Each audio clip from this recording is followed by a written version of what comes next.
Let people who really appreciate penis be the judge. It's going to be Robin, George, and Mad Dog Russo. Speaking of Mad Dog Russo, so I walked out of here yesterday, and I guess they had a press conference. Yeah, big press conference. Sirius XM wanted to announce that they had hired Mad Dog Chris Russo, who was a local sports guy here in New York, and We had to go around everybody. yeah, they had a lot of press, and they had the shittiest bagels for his press conference. Really? That's why sometimes I think we don't get good articles, because the bagels look like little tiny, like almost the size of a half a donut. Like the miniature bagels? The mini bagels. Oh, is that what that is? Yeah, they're called mini bagels. Why a mini bagel? I don't know. It makes us look cheap.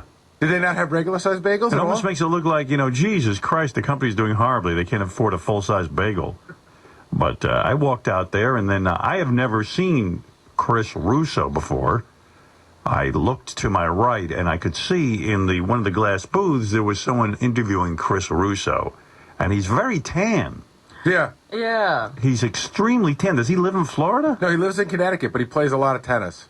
But he should put some sunblock on. The guy's almost Negro. I mean, honest to God, he's black. And it's not a good black. He's not tanning like it doesn't look good. He doesn't look African American. No. No, it's really a strange kind of tan on Chris Russo, but I was happy to have him here because, I got to tell you something. As a big believer in satellite radio, he seems to be getting a lot of press. He was on CNBC. They were into him and Scott Greenstein. Scott Greenstein is I saw Scott giving a big speech. Scott's the head of programming here. Scott shouldn't be on TV, though. He's very, very flat on TV. I know. But maybe I have it. I don't know. Let me see if I can find Scott. Hey, where'd you put that, JD? You can tell Scott does not like being on TV. It's in white on JD1. Oh, okay. Like thanks. third column. All right, got it.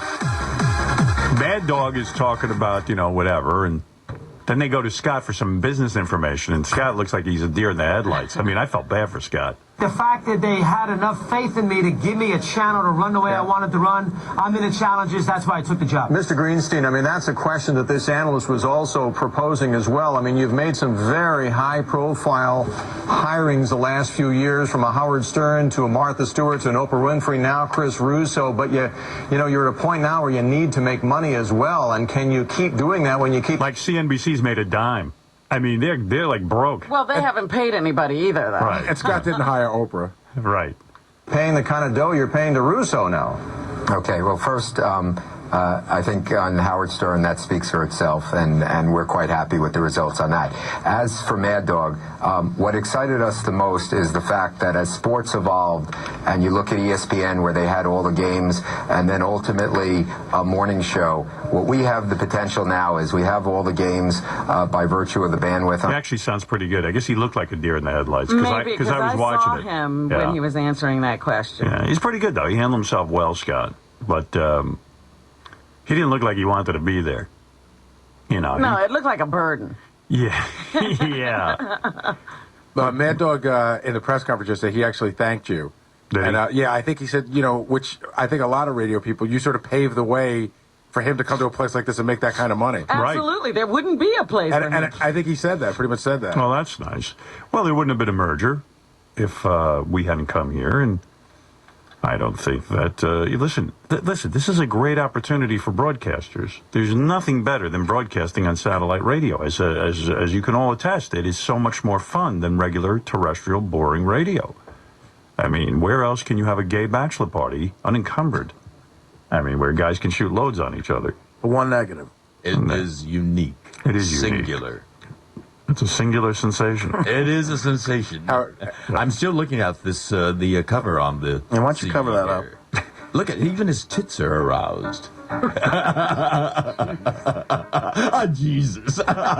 You love gay porn. I love men. He is having a great time. Look at him. So anyway, it was really kind of good to see that, despite the fact that satellite radio just merged and they could probably put everything on hold, they're going out and hiring talent. And evidently, for sports people, they like this Chris Russo. They enjoy him. He's too tan for my book, but other than that, I'm happy to see him. I think you should stay out of the sun when he plays tennis. I think you should start with indoor tennis. But I had never seen him before. I walked by, I go, which one is Chris Russo? I looked in, and they pointed him out to me. I said, is he the black guy? The black guy with the sort of blonde hair? Here's a good one, Gary. I said, I hate when black people dye their hair blonde. Here's a good one, Gary, to ask Robin. Who is Mad Dog Russo's favorite rock and roll star? Well, Robin's a big fan of Or his favorite. I didn't say I was a big fan. I listened to the show. This is so. I mean, it's It's got to be Bruce Springsteen. No, it's not. Is it? It is? Oh, I don't know. But Robin, this is a really simple one. He's in New York, Oh, my and he doesn't God. support either of the New York teams. His favorite baseball team. You said this yesterday. The San Francisco Oh, okay. Giants. Yeah, Here's an he email. talks about Springsteen as much as he talks about sports. Here's an email. Hey, Howard, congratulations on the first time in forever you calling out Robin for lying about something to try and sound like she's an expert on everything. Some I grammar. listened to the show. I actually remember a show where they interviewed the guy from Good Times who played the father, John Amos. She absolutely knows nothing about the Mike and the Mad Dog show. I didn't worship them. You should ask her why she feels the need to pretend to be the smartest person when it comes to every subject imaginable. Is she that insecure? She is really a sad person. Oh, you asshole.